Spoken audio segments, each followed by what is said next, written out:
Assalamualaikum.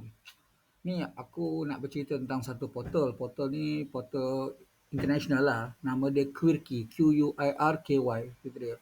Aku guna portal ni juga dulu sebab aku ada banyak idea. Bila aku banyak idea, aku bagi kat situ, aku designkan dia, aku draftkan, aku buat dimension sebagainya, aku publish. Kalau aku publish tu, jadi dalam sistem dia ialah dia akan sistem vote. Kalau kalau apa ni subscriber tu vote, dia ada dua point lah. Kalau orang biasa atau just visitor biasa je, dia akan dapat satu vote. Jadi kalau mana-mana mana-mana vote dia dapat banyak itu dia. Jadi barang tu yang idea kita tu akan didesainkan, diproductionkan. Tak? Jadi kita akan dapat satu portion of hasil lah. Punya pattern tu kita punya sebahagian dengan Quirky pegang sebahagian. Jadi cerita dia hasil production tu kita akan dia katalah terjual dalam 1000 unit ke apa sebagainya, dia akan bagi sama rata lah. Kalau tak silap aku dulu masa tu ialah 70-30 lah. Quirky pegang 70 sebab dia handle shipping, dia handle design, dia handle apa ni, everything lah, semua production dia. Yang kita pasal kita punya idea, kita dapat 30% lah gitu dia. Ramai orang masuk gitu lah. Banyak macam-macam benda lah gitu dia. Seronok lah idea macam itu. Tapi aku rasa lah patut kita Malaysia patut ada bangunkan sistem macam itu. Di mana kalau orang-orang ada yang idea-idea menarik gitu dia tu, tak kisahlah barang dapur ke, barang masak ke, segala-gala benda lah kan. Gitu dia. Kita masuk dalam tu, semua setuju sebagainya dan production jalan gitu dia. At least kita tak perlu keluar modal, kita cuma modal kita idea lah. Tapi kita pegang pattern barang tu, gitu dia. Production pun kita boleh tengok, kita ada terus sistem dia. Bagus, aku ingat lagi cerita dia. Cuma pada sampai satu masa ialah kalau tak silap aku ada sekatan sebab dia pun buat banyak dekat negara China je dia, production dia. Jadi ada sekatan dari kerajaan macam itulah, aku tak pasti gitu dia. Sampai website tu kena stop lah gitu dia.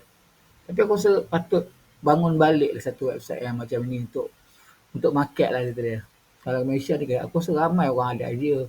Contohlah kan macam mana nak buat apa ni barang-barang macam kau tahu tak Ulanzi, contoh Ulanzi, kau kalau kau ada idea kau bagi kat Ulanzi production, lepas tu dapat sambutan, kau akan dapat bahagian juga.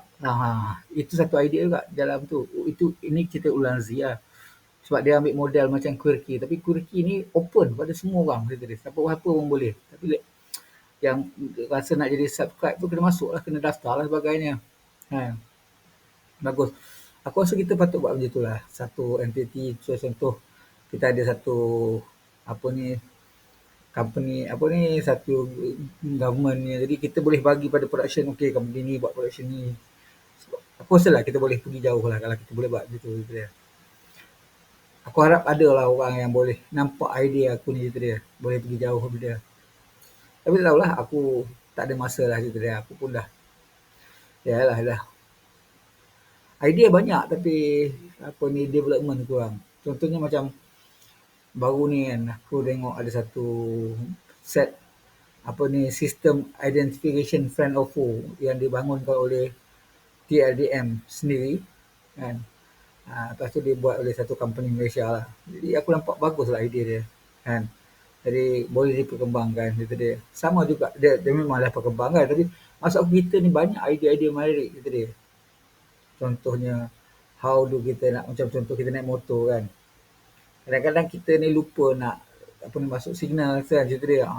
How do helmet kita ke atau signal tu boleh automatik boleh. Maknanya kalau kita ambil corner steering tu di corner sedikit je dia akan bagi signal dekat situ. Sistem signal tu automatik gitu dia.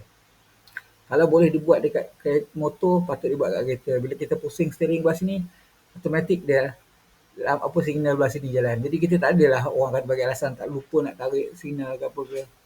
Kan? Itu pandangan aku lah gitu dia.